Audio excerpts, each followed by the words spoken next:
Este programa está avalado por la Academia Dominicana de la Historia.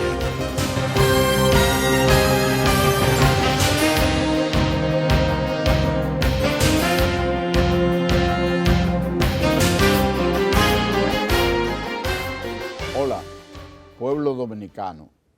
De nuevo con ustedes y su programa Momentos de la Historia. Un tema de actualidad internacional. Vamos a agotar hoy con unos de los preferidos invitados en este programa por su calidad, por sus juicios que tienen un aval no solo político, sino jurídico, un intelectual de fuste, periodista, pero además de eso abogado, y que se graduó en política internacional. A nivel internacional.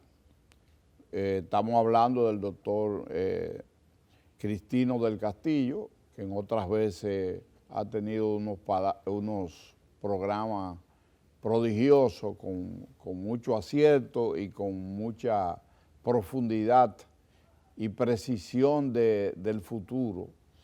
En esta ocasión el tema que vamos a agotar es la guerra de Afganistán, su origen, su desarrollo histórico y también las causas y consecuencias del desarrollo de la misma, que termina con una salida, vamos a decir, con una derrota del gobierno y de la Fuerza Armada más extraordinaria, que es los Estados Unidos. Entonces es un tema que se agota y se trata, pero es difícil, es un tema complejo que requiere conocimiento de causa y profundidad del mismo. Y esa es la especialidad del doctor del Castillo. Le vamos a pedir a él que nos defina geopolíticamente qué representa Afganistán, que demanda tanto interés internacional, que incluso tiene incidencia fronteriza, tiene riquezas naturales, no tiene agua a su alrededor, o sea, no tiene mares, no tiene salida al mar, en eso coincide con Bolivia, pero es un territorio inmenso. Entonces, ¿qué da razón a esa guerra? ¿Qué da razón también a que anteriormente Rusia interviniese y tuviese enfrentamiento con los núcleos que incluso se habla que impulsó el propio Estados Unidos? Que usted nos dé una introducción alrededor de ese tema, de las causas que dieron la característica de Afganistán y el porqué de estos acontecimientos. Afganistán no es un país con grandes riquezas naturales, a pesar de que hay algunos yacimientos minerales importantes, como el caso, por ejemplo, del litio, tiene tierras raras. Son varios y alcanza billones y billones de dólares. Sí, pero el litio tiene también hierro, tiene Cooper, no sé lo que es, o sea, una serie, como usted dice, una serie de tierras raras. Tiene yacimientos importantes, pero eso no es lo que ha concitado realmente el interés de las grandes potencias. Es uno de los países más pobres del mundo. La pobreza allí sobrepasa el 46% y el 30% de la población afgana pasa hambre. Es un país con mucha pobreza y además de eso con un territorio sumamente árido. Una gran parte de su territorio es un territorio árido. Sin embargo, tiene una posición geográfica importante desde el punto de vista geoestratégico. Porque está ubicado ese país en una zona que se puede decir que es una zona intermedia, separa intereses, históricamente ha separado intereses de las grandes potencias. Por ejemplo, cuando Gran Bretaña era el centro del ordenamiento mundial. Se afianzó como tal después de la guerra napoleónica, con la batalla de Waterloo, que ganó Gran Bretaña. Tenía a India como su colonia modelo, como la gran estrella de su posesión. Oye, un territorio rico también y grande. Grandísimo, y además de eso, superpoblado. Exacto. Era una colonia importante, pero el territorio de India llegaba mientras Gran Bretaña estuvo ejerciendo ahí su dominio hasta la frontera de Afganistán, porque acuérdese que Pakistán es una separación del territorio de India. Karachi, y yo pasé por Karachi, que ya incluso ni siquiera de la India es. Entonces llegaba hasta el territorio de India, llegaba hasta Afganistán. Y Afganistán entonces estaba entre India y las repúblicas de Asia Central, que han sido tradicionalmente una zona de influencia de Rusia. Estoy hablando de Kazajstán, Uzbekistán, Tayikistán, Turkmenistán. Creo que se me queda otra ahí que no recuerdo. Sí, son unas 5 o 6 repúblicas del Asia Central. Siempre han estado bajo la influencia de Rusia. Pero también tiene frontera con China parcialmente. Claro, claro. Pero o sea, en aquel entonces China no, yo estoy hablando de aquellos tiempos, todavía China no era un factor ahí, aunque también tenía su peso, lo mismo que Irán, porque Afganistán siempre tuvo una situación de inestabilidad política, algo parecido a lo de Haití, porque es un país en donde siempre ha habido muchos clanes que se han disputado el control de ese territorio. Y entonces ahí se meten, coyunturalmente siempre se metían los persas son los iraníes.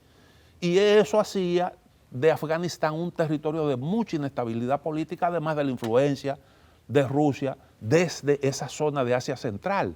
Recuerde que Rusia siempre fue un jugador político importante, siempre ha tenido ese rango de jugador de la geopolítica mundial.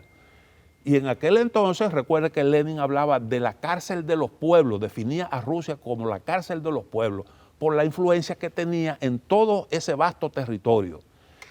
Y bueno, siempre Gran Bretaña tenía esa inquietud, porque de la única forma que se le podía debilitar su poderío ahí en esa zona, en esa colonia, era a través de esa zona, que Rusia se expandiera, tratara de extender su influencia a través del territorio de Afganistán para desestabilizar India. Fue siempre una inquietud, porque los rusos siempre estuvieron buscando una salida al Índico.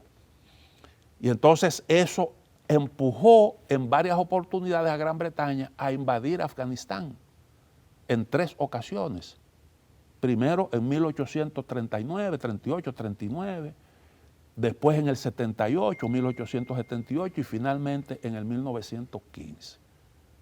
Esas fueron esfuerzos que estaban precisamente dirigidos a contener la influencia rusa, mantener en raya a los rusos. Entonces, Afganistán era una especie como de estado tapón entre esas dos grandes potencias que mantenían un pulseo permanente. Entonces, esas mismas razones, posteriormente, bueno, cuando se fundó la Unión Soviética, esas repúblicas de Asia Central, Turkmenistán, Tayikistán, Kazajstán, se convirtieron en repúblicas de la Unión Soviética. La Unión Soviética tomó forma de Estado federado y tenía dentro de su seno una federación que era Rusia, pero también estaba compuesta por unas 15 repúblicas, y entre esas 15 repúblicas estaban las de Asia Central. La Unión de Repúblicas Socialistas Soviéticas. Exactamente. Eso lo que hizo fue que consolidó el dominio que tenía Rusia en esa zona. Ahora, ¿qué pasa? Bueno, ahí en Afganistán siempre hubo una especie como de principado, era una monarquía que dominaba una familia una especie como de familia real históricamente. Y eso se vino abajo en el 78, cuando hubo una revolución que impulsó una organización política que era una alianza de 3 fuerzas diferentes. Partido Democrático de Afganistán. Entonces, eso se mantuvo ahí, esa revolución se hizo, adquirió un carácter socialista y hubo contradicciones internas que produjeron un golpe de Estado. Y es cuando se produce la intervención de la Unión Soviética, que corrió la misma suerte que los británicos anteriormente en las 3 ocasiones en que ellos hicieron el intento.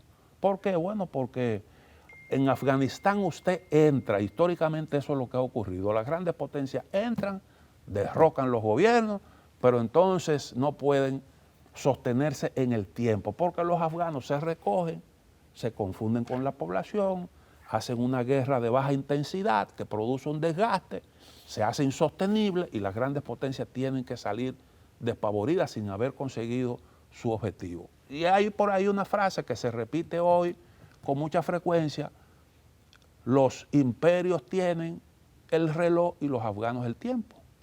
Eso dicen. Bueno, ahí eso es lo que define la importancia de Afganistán, o refleja la importancia de Afganistán. Ahora, ¿qué ocurre? En el 2001 se produce una situación especial.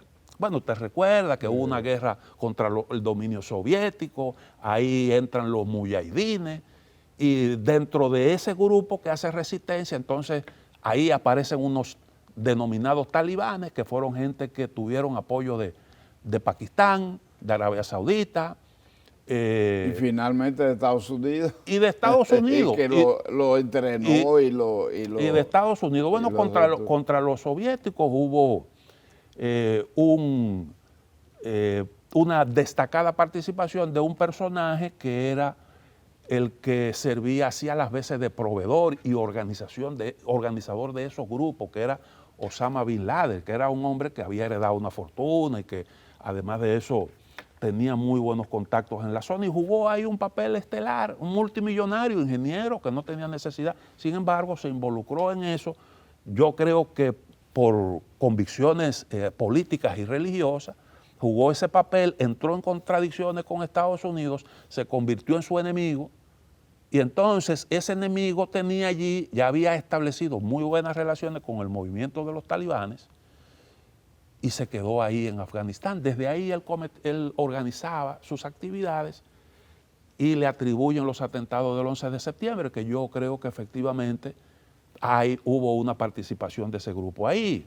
Entonces yo le voy a pedir que para poderle dar continuidad a ese desarrollo histórico que pocas veces la población llana, el que no tiene conocimiento de la política internacional puede verdaderamente tener una explicación científica, políticamente bien clara de lo que usted está haciendo. Vamos a hacer una pequeña pausa y de inmediato continuamos con su gran exposición.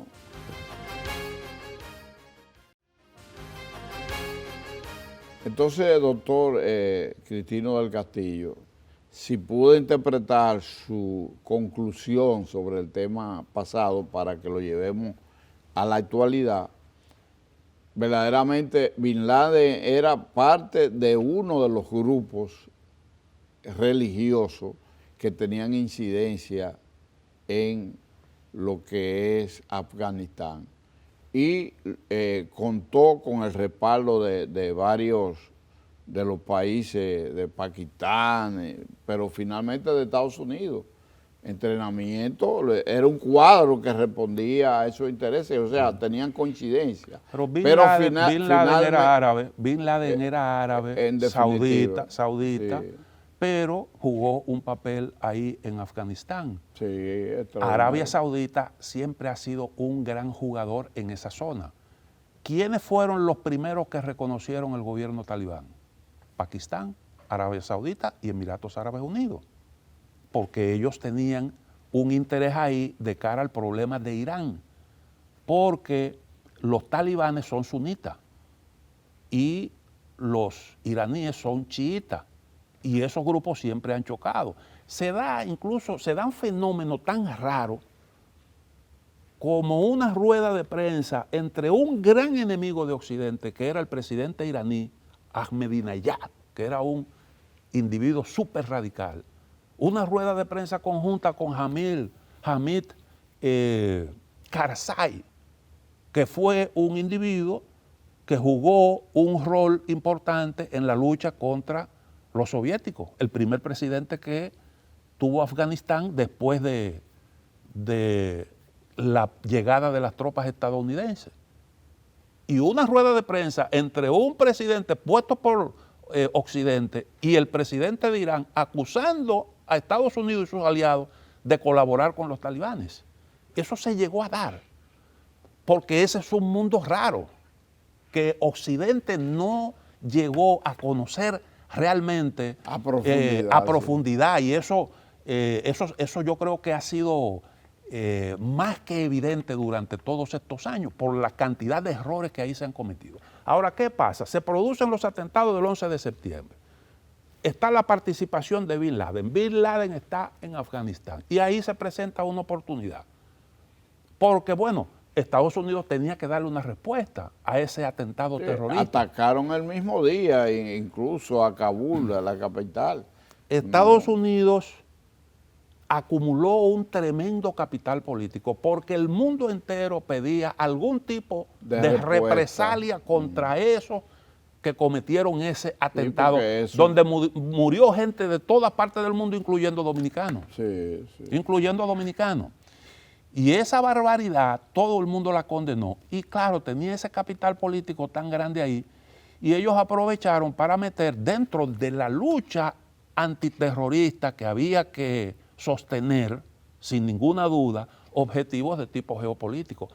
¿Cuál era la coyuntura de entonces? Yo creo que esto es importantísimo, porque no es solo un problema de lucha contra el terrorismo. En ese 2001, ¿de qué era que se estaba hablando en el mundo? Se estaba hablando del problema del petróleo. Cierto. Y se le había puesto fin, se había calculado cuándo se terminaban las reservas mundiales, cuándo comenzaría un periodo de gran escasez, y se le puso fecha, hasta el punto de que se puso de moda la fabricación de biocombustible a partir del maíz, a partir de alimentos. Sí. Recuerde un artículo que escribió Fidel Castro. Fidel Castro llegó a calcular la cantidad de tierra cultivable del mundo. Y él dijo, si todo eso se siembra de maíz o de cualquier planta para producir biocombustible, el biocombustible que se produzca no alcanzaría para satisfacer la demanda mundial. Pero eso tendría una repercusión en la disponibilidad de alimentos en el mundo tremenda, y se generaría una gran hambruna. El mundo está en un momento difícil. Eso decía Fidel Castro, en un comentario que tuvo mucha repercusión a nivel internacional. Eso era lo que se estaba discutiendo. Ahora, ¿dónde están las fuentes energéticas? Pues lógicamente, en una coyuntura como esa, el que tiene el control de los recursos energéticos tiene el control del mundo. Ahora, ¿dónde están? En Irán. En el Asia Central. El Asia Central, ahí hay 3 repúblicas productoras, grandes productoras de petróleo. El Caspio tiene reservas importantes de gas y petróleo. Ahí hay una zona importante petrolera. Luego está Oriente Medio. Pero en Oriente Medio usted tiene, bueno, esa zona de Asia Central la manejan los rusos. En Oriente Medio usted tiene Irak, Irán, Siria, que tienen petróleo, pero que tienen gobiernos que no son aliados de Occidente ni de Estados Unidos. Luego, en el norte de África, usted tiene Libia, que tiene petróleo, pero que está gobernada por un hombre como Gaddafi, que nunca se llevó bien con Occidente. Entonces, el petróleo escasea, pero está en manos, fundamentalmente, las fuentes importantes de petróleo están en manos de sectores que no son pro-occidentales. Y entonces ahí se presenta una situación. En esa zona de Asia Central, ahí están los principales consumidores. ¿Quiénes son los principales consumidores? Próximo a la zona está Europa. Desde esa zona de Asia Central ya se saca petróleo hacia Europa del Este, vía Turquía. Y también se saca petróleo y están los chinos interesados en sacar el petróleo de Asia Central. Esa república de Asia Central, después que se cae la Unión Soviética, quieren cierta independencia para ellos desarrollar su negocio de suministro de petróleo. Y ahí entonces se presenta una oportunidad. Yo me meto ahí, tengo el control de esa zona, desde ahí le hago presión a Rusia, tengo incidencia en esos países del Asia Central, ahí yo tengo como,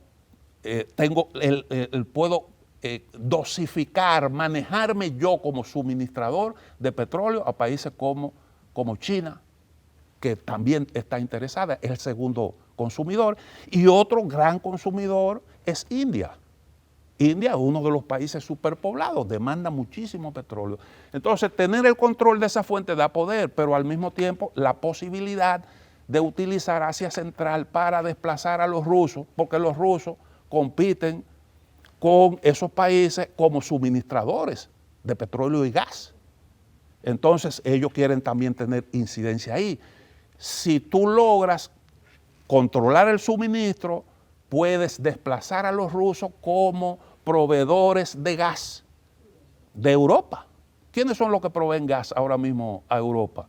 Uno de ellos fundamentalmente es Rusia. Entonces, esa es una parte que está en el cálculo. Por el otro lado, por eso George Bush habló del eje del mal, en el 2002, del eje del mal. Y entre los países del eje del mal, ¿quiénes están? Están Siria, está Irak, está Libia.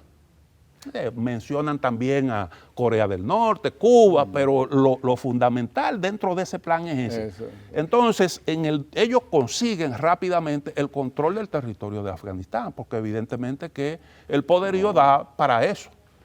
Pero 2 años después, ya en el 2003, están invadiendo Irak. Y si usted se fija bien... le dedicaron, hay analistas internacionales que dicen que le dedicaron a Irak la fortaleza, los recursos, más que el propio Afganistán. Eso es una de las razones, porque en Irak ellos no pudieron, o sea, ellos mataron a Osama, a Hussein, pero no pudieron controlar, a pesar, tuvieron que sacar la tropa. Por eso se empantanó, por eso se empantanó la ofensiva, el operativo en sentido general, porque lo de Afganistán estaba en conexión con lo de Irán. Exacto. Si usted ve, Irán tiene en la parte este Afganistán y en el oeste tiene a Irak. Si usted controla Afganistán y controla Irak, usted puede desde 2 flancos atacar a Irán. Irán estaba entre los ejes del mar y era uno de los eslabones que tenía que caer dentro de ese movimiento de reorganización geopolítica de la zona. Ahora, ¿qué pasa? Bueno, Irán estaba en la línea. Ahí cometieron un tremendo error. ¿Por qué? Bueno, porque sencillamente desalojaron del poder a Saddam Hussein. Saddam Hussein se apoyaba en una minoría chiita, sunita, y los chiitas se hicieron con el poder y terminaron buscándole el lado a Irán. Le salió mal ahí comenzaron los problemas. ¿Qué pasa? Viene el intento de desestabilización de Siria, la revolución de colores que generó una movilización, armaron un ejército ahí, que después se convirtió en Estado Islámico. El Estado Islámico aprovechó esa coyuntura, se armó hasta los dientes, creó un ejército y después volteó las armas. ¿Contra quién? Contra los iraquíes. Y proclamaron una república, una especie de califato ahí, el Estado Islámico de Irak y el Levante, que eso abarcaba parte del territorio de Irak y parte del territorio de Siria, un territorio del tamaño del estado de la Florida. extenso, con el control de pozos petroleros, que daba posibilidad de financiamiento. Había financiamiento, había armas ahí por todas partes, y entonces ese intento también fracasa. Pero ¿qué ocurre? Que ya Irán, que es un gran jugador en la zona, tiene influencia en Siria porque se mete en ese conflicto, tiene influencia en Irán, en Irak, y tiene influencia en Líbano. Y entonces se mete en el conflicto, pero además de eso también, cuando ocurren los acontecimientos de Yemen, la guerra, también influye porque los hutíes, que eran los que manejaban una parte del territorio, incluso llegaron a tomar la capital del país. Y esas eran milicias yihadistas también pro-iraní. Entonces el poder de Irán acumulado fue grande ahí. Y todo eso, ese cuadro, en ese cuadro se mete Rusia. ¿Por qué? Bueno, porque lo de Afganistán era también un movimiento que Rusia lo percibió en su contra, y lo de Oriente Medio también, porque se pretendía de alguna manera utilizar esa zona para también cortar los suministros a través de un oleoducto que iba desde Qatar, que estaba supuesto a ir desde Qatar por el territorio siria, siguiendo por Turquía hasta llegar a Europa. Ese era el plan. Bien, en el tercer segmento desarrollaremos entonces también el problema étnico, el problema de la mujer dentro de eso, porque eso es algo que le preocupa. Uno que percibe lo que la gente quiere que se analice. Vamos a hablar entonces de esas prácticas religiosas que constituyen medidas medievales propias del subdesarrollo de esa región. En breve continuamos con el doctor Cristino del Castillo, que nos está dando una cátedra con fundamento sobre un tema que mucha gente quieren hablar, leen, oyen, escuchan, pero casi siempre son noticias parcializadas que no van al fondo del problema. Y Momento de la Historia tiene la oportunidad de poder contar con invitados de su naturaleza, de su formación y la capacidad explicativa que logra hacer entender un fenómeno internacional tan agudo, tan complejo, tan raro, pero tenemos que aprovechar el poco tiempo que disponemos. Así que en breve continuamos con el tercer segmento de este programa, Momento de la Historia.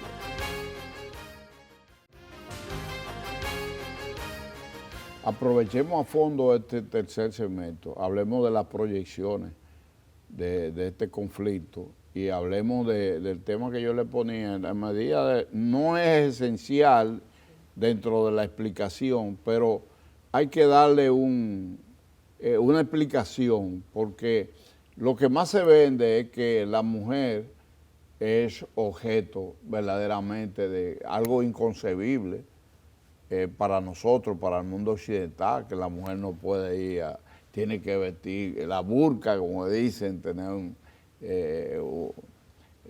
no pueden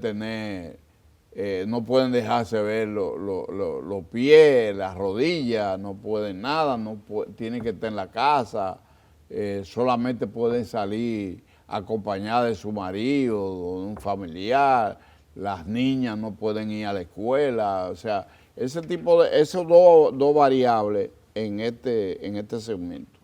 Bueno, mire, esa es la consecuencia de una interpretación del Corán. Son leyes que los talibanes asumen con mucha verticalidad, son radicales en lo que tiene que ver con eso. Pero eso es, de alguna forma, predomina en el mundo islámico, de alguna manera. Fíjese qué cosa, cuando la revolución socialista que se produjo ahí en Afganistán, yo creo que ese fue el momento en donde las mujeres tuvieron más libertad. Y lo recuerdan todavía como... Yo tengo amigos afganos, varios amigos afganos, que me comunico con ellos por WhatsApp, porque yo estudié con algunos en la universidad en Moscú. Y a través de las redes sociales yo logré localizar a varios de ellos y mantener contacto. Con uno me comuniqué porque oí una ciudad que habían tomado los talibanes, digo, pero ahí es que vive fulano. Y me puse en contacto y decía, estoy ahora mismo en una base militar, voy a volar a Kabul. Eso fue cuando comenzaba la ofensiva. Y entonces después digo, pero déjame ver porque me dijo que iba para Kabul. Y me dice, sí, ahora estoy en una base allá en el aeropuerto. Estoy en el aeropuerto esperando a ver si consigo cómo salir. Para salir de Exactamente. Sí. Entonces, eso fue reciente. Entonces, si me dice, eso son más de 40 años de guerra. Y ha habido que comenzar varias veces de nuevo. Cada vez que toma un lugar de eso hay que salir huyendo. Bueno, pero ¿qué ocurre? Yo digo que Occidente realmente peca de mucha hipocresía cuando habla de eso. No es porque no sea una realidad, porque es verdad. Una mujer por infidelidad la fusilan en una plaza pública. A un ladrón le cortan... Y no un fusilamiento con un tiro, sino un es tiro que... en la nuca. Sí. A un ladrón le cortan la mano en una plaza pública. Eso ha ocurrido con muchísimo... Eso, por ahí hay video, por ahí hay video. Eso es así, esa es una realidad. Pero yo digo que en la posición occidental frente a ese fenómeno hay mucha hipocresía. ¿Usted sabe por qué? Porque si fuera por eso, hace tiempo que debieron haber intervenido en Arabia Saudita. Porque en Arabia Saudita ahora que ahora que las mujeres le han dado la oportunidad de conducir un automóvil o de poder llegar a un estadio deportivo, porque todo eso estaba prohibido. Y ahí entonces, un poco para hacerse lo gracioso con Occidente, la monarquía ha ido haciendo pequeñas concesiones. Pero ahí se cometen barbaridades y no son regímenes democráticos. Mire lo que le pasó a un periodista que trabajaba en el Washington Post, Khashoggi, que fue a buscar un documento a un consulado de Arabia Saudita, de su país, para él casarse. Un consulado en el territorio de Turquía. Y cuando entró lo agarraron y lo descuartizaron y desaparecieron. Eso se grabó. Khashoggi entró, lo firmaron y nunca salió. Y entonces hicieron un aguaje de que habían castigado a los responsables. Pero ¿usted cree que eso se iba a hacer sin la anuencia de las autoridades principales de ese país? Entonces hay mucha hipocresía con respecto a eso. Yo creo que hay mucho primitivismo en esa zona. Pero eso no es lo que alienta el accionar. No es la causa. No es lo fundamental. Eso no es lo fundamental. Eso se esgrime. Entonces, yo creo que usted me pregunta ¿qué va a pasar? ¿Qué va a pasar? Yo creo que lo primero es que Estados Unidos está sufriendo las consecuencias de eso que ha ocurrido ahí. Porque déjeme decirle una cosa, en esos 20 años que transcurrieron, Estados Unidos nunca pudo acabar con la presencia de los talibanes. Los talibanes siempre estuvieron ahí y siempre fueron un movimiento militar, un grupo militar poderoso, hasta el punto de que desde que ellos salieron, se adueñaron del país. Claro. Tenían poder de fuego acumulado ahí. El presidente Biden admitió que él no podía considerar que tan rápido se produjera la toma prácticamente de todo el territorio y que llegara incluso a la capital. Ellos cometieron un error porque fíjense que Donald Trump fue que comenzó con eso. Sí, llevó unas discusiones con los talibanes en Qatar. Y entonces resulta que la discusión, el interlocutor para facilitar la salida era el movimiento talibán. Y el gobierno de Afganistán iba ahí prácticamente como oyente. ¿Qué es lo que significa eso? Que estaban reconociendo como autoridad fundamental en ese territorio a los talibanes. Por eso es que usted ve que el presidente Ghani dice, tú te vas, te pones de acuerdo con los talibanes, y entonces tú quieres que ahora yo eche el pleito, ¿verdad? En lo que tú te vas, en lo que tú te vas. Como hicieron en Vietnam también, que hicieron en Vietnam. ¿Y qué hizo él? Dice, que quería dejar el ejército regular y que enfrentando yo me voy de aquí, porque los norteamericanos calcularon, bueno, el ejército puede combatir, y ellos lo dicen así a la cara. Abiertamente. Ellos pueden resistir unos 3 meses. Pero en esos 3 meses yo me voy y entonces ellos aparecen como los culpables de todo. Y los derrotados no pudieron realmente le dejaron sostener. armas y dinero. Eso dicen, que hay, bueno, y hay muchas armas que ellos, que le dejaron a los talibanes ahí. Pero también hay otra cosa, y usted verá que eso va a salir. Ahí habían empresas privadas, porque en Estados Unidos se maneja así. Claro. Ahí hay contratistas. Usted ve esa compañía que hizo el acuerdo para llevar los soldados esos colombianos a Haití. Exacto. Esa compañía, esa es una de las compañías privadas que participan de todo eso. Y esas compañías privadas, esos contratistas se llevaron mucho de lo que tenían ahí a disposición. Pero bueno, fracasó en Afganistán. Lo de Irak fue un fracaso. Un fracaso. Total. Probablemente una de las metidas de patas más grandes fue esa.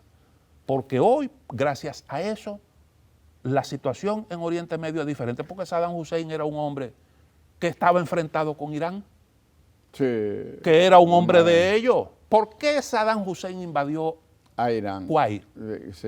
Porque le habían prometido, Kuwait estaba supuesta a financiar parte de esa guerra que estaba librando Saddam Hussein con los iraníes, y no le cumplieron, y él invadió para cobrarse. Eso fue lo que pasó. Ahora, ese era el más occidentalizado. De toda esa zona de Medio Oriente, ese era el más occidentalizado. Usted no ve a esos jeques árabes con saco y corbata. Saddam Hussein la utilizaba. Gaddafi era más occidentalizado que esos saudoárabes. Muy preparado y le dio muchas reivindicaciones a esa población que quizás no la consiga por siglos.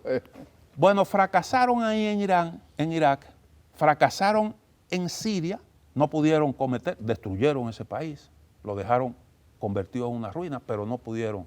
Lo que provocaron fue que Rusia se metiera. Esa es una realidad, ahí fracasaron también.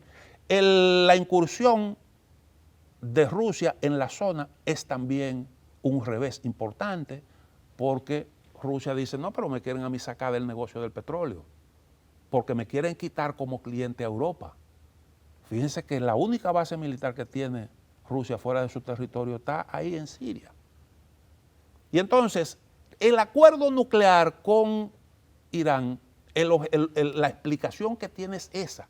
Hubo un momento en el que sencillamente se debió reconocer el poder acumulado por Irán para buscarle una solución por la vía pacífica al problema del programa nuclear, para que no se fabricaran armas de destrucción masiva, pero al mismo tiempo reconociendo que necesitaban el concurso de Irán para combatir al Estado Islámico.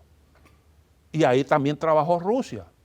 Entonces, en esa lucha se buscaron la enemistad de Turquía, que es socia de la OTAN, que es parte de la OTAN. ¿Por qué? Bueno, porque le quisieron imponer a Turquía los kurdos. Y resulta que Turquía tiene un problema con los kurdos dentro del territorio turco. Y querían crear un estado turco ahí en el norte de Irak.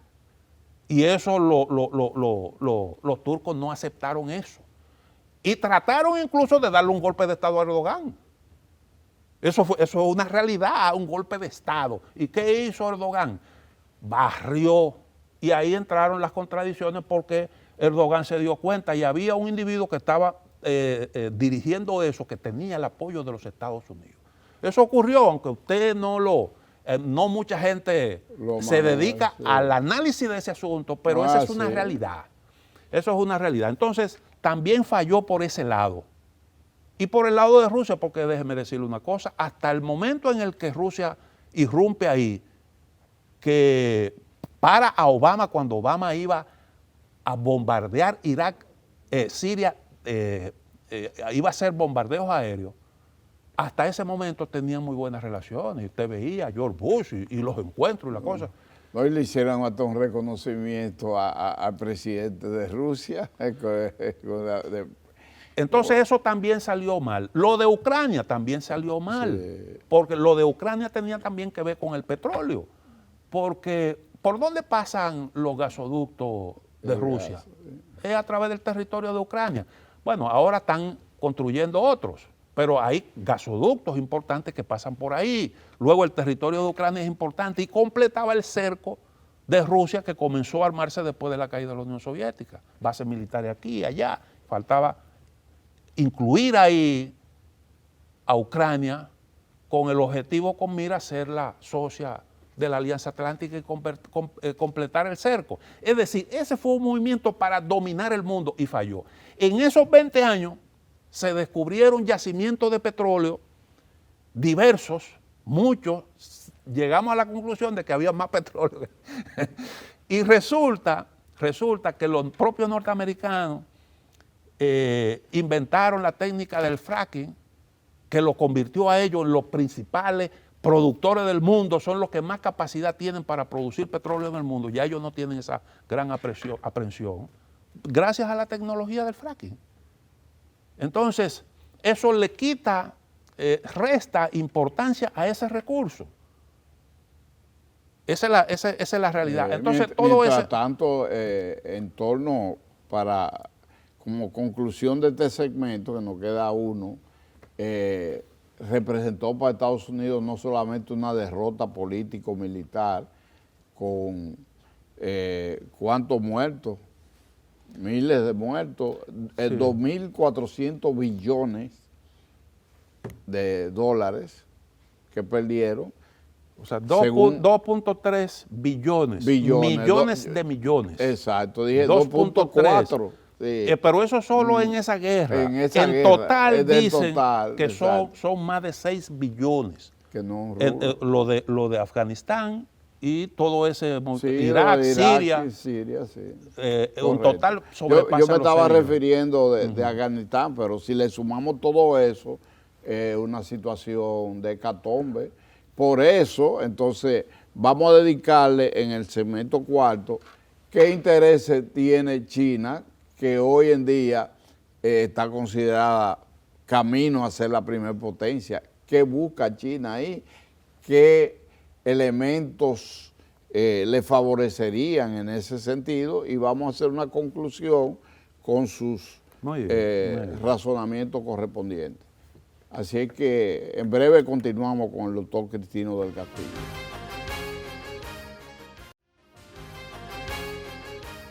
Bien, doctor, dos temas concretos, específicos, la participación, y la potencialidad de China en medio de este conflicto. China es un país que va en desarrollo comercial, industrial, tecnológico. Entonces, hace frontera, en términos de medición, no es tan extenso, pero hay una relación. No es una frontera muy extensa. Exacto. Pero de todos modos. Bueno, pero Estados Unidos no tenía ninguna frontera con Rusia y compró por unos milloncitos de dólares, compró Alaska. lo que es Alaska hoy en día. Entonces, ¿qué busca China en medio de esto? ¿Qué posibilidades tiene? Y las conclusiones finales del esbozo que usted ha hecho en esta gran intervención de este programa. Mire, China tiene una estrategia interesantísima. Los chinos se expanden, ganan influencia, es con una herramienta que no incluye confrontación militar, que es el negocio. Podríamos llamarle la diplomacia económica. En ese periodo, en esos 20 años, hay una publicación de The Economist, que es el mapa de las relaciones comerciales en el año 2000 en comparación con las del año 2021. Y ahí aparecen los primeros socios comerciales de Estados Unidos y los de China. con diferentes colores. Es una lástima que yo no haya traído eso, porque yo creo que eso grafica muy bien cómo evolucionaron las cosas. Y se termina con una conclusión de que en esa guerra China no lanzó un tiro, pero sale más gananciosa que... Sí, porque exactamente, China ganó, se puede decir que está entre los ganadores ahí, Exacto. entre los jugadores. ¿Cuáles son los jugadores que se dan cita ahí en ese escenario? Ahí usted tiene Irán, usted tiene China, usted tiene Pakistán, están las grandes potencias occidentales y está Rusia. Entonces, China, mientras la OTAN hacía la guerra, China hacía los negocios. Eso ocurrió ahí en esa zona, ocurrió en Irak, ocurrió en Siria. Los chinos hicieron un contrato por más de 200.000 millones con el gobierno sirio para la reconstrucción. Y hubo un momento en el que en Irak, según un trabajo que yo leí en el periódico El País, había más de 10.000 obreros chinos trabajando sobre todo en la industria petrolera, labores de reconstrucción. Es decir, China hizo un gran negocio ahí. Pero en la ruta de la seda, Pakistán tiene una importancia ahí tremenda, porque se zona para transporte de petróleo hacia China. Y ahí hay puertos, ahí hay infraestructura, una inversión importante, y Pakistán se ha convertido en un gran aliado de China porque China tiene conflicto con India y ese es el principal rival de Pakistán es India. Y entonces en eso hay una coincidencia. Aunque recuerde que India formaba parte del BRICS hasta hace poco. Bueno, todavía eso no se ha disuelto. No, conjuntamente con Brasil, Brasil y Rusia, los BRICS y Sudáfrica. Pero hubo un cambio de gobierno en China y eso modificó las relaciones. Resulta que mientras Estados Unidos está haciendo ese esfuerzo, está haciendo ese gasto, 20 años ahí, tratando de... Naturalmente hace tiempo que ya ellos se dieron cuenta de que lo correcto era salir de ahí, pero después que usted se mete, a veces en eso han estado todos los gobiernos. Comenzó del mismo Bush, reconoció al final, entonces Obama, el Trump, y ahora, bueno, estaba forzado a salir, aunque le caiga él. Pero resumiendo, mire, China se hizo principal socio comercial de países como Corea del Sur, como Japón, principal socio comercial de Europa en su conjunto y de forma bilateral, individual, primer socio de países como Alemania, como Reino Unido. Eso usted lo busca. Y con Francia, que fue el primero que abrió relaciones. Además, el segundo socio comercial de Estados Unidos después de México. Que está en desgracia México con Estados Unidos. Yo no diría realmente que... No concluiría así. Bueno, pero mientras ellos hacían la guerra apareció un gran competidor. Y entonces, ¿qué es lo que se está discutiendo en Estados Unidos? Bueno, un cambio de estrategia, porque siempre se partió del hecho de que el que dominara en Eurasia era el que dominaba el mundo. Esa era la concepción, en eso trabajó Zbigniew Brzezinski, Henry Kissinger, que fueron los que le dieron sustento a ese criterio, a esa doctrina. Y Rusia era un estado del tipo continental y la trayectoria, la historia lo convertían en un potencial, aunque se vio después de la caída de la desintegración de la Unión Soviética, un periodo de debilidad, pero ellos sabían que Rusia podía emerger. Entonces, por eso usted ve la estrategia del cerco con bases militares, y ese era el criterio que predominaba. Ahora, y eso es lo que separa hoy en día a demócratas y republicanos, lo que está debatiéndose es un cambio de estrategia. Ya no es Eurasia, sino el lejano oriente, donde está China como el eje alrededor del cual gira todo ahí en esa zona, la más dinámica del mundo. Bien, eso daría para consideraciones más profundas. Solo me resta a mí reconocer el profundo dominio de esos temas internacionales con demostraciones teóricas y concretas, prácticas, que edifican la sociedad dominicana y que es un motivo de orgullo para este programa, contar con personas como usted, dispuestas siempre a darle sustento a temas de tanto interés y de tanta ansiedad con que la gente trata de estudiarlo, de leerlo, y que a veces nada más tiene una sola bocina que lo transmite de una manera parcializada y muy superficial. Yo le agradezco su participación, le agradezco este programa que nos ha brindado y al mismo tiempo invito a la teleaudiencia de Momentos de la Historia que nos respalde para poder seguir produciendo programas de esta calidad con invitados de tan elevado conocimiento y exposición como el doctor Cristino del Castillo. Gracias por su generosidad y por la invitación, Rafa. Hasta una próxima entrega de Momentos de la Historia en su canal 4 RD.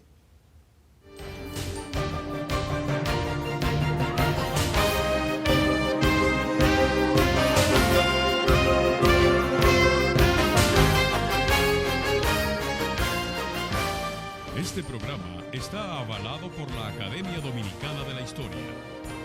Comisión Permanente de Efemérides Patrias. Presentaron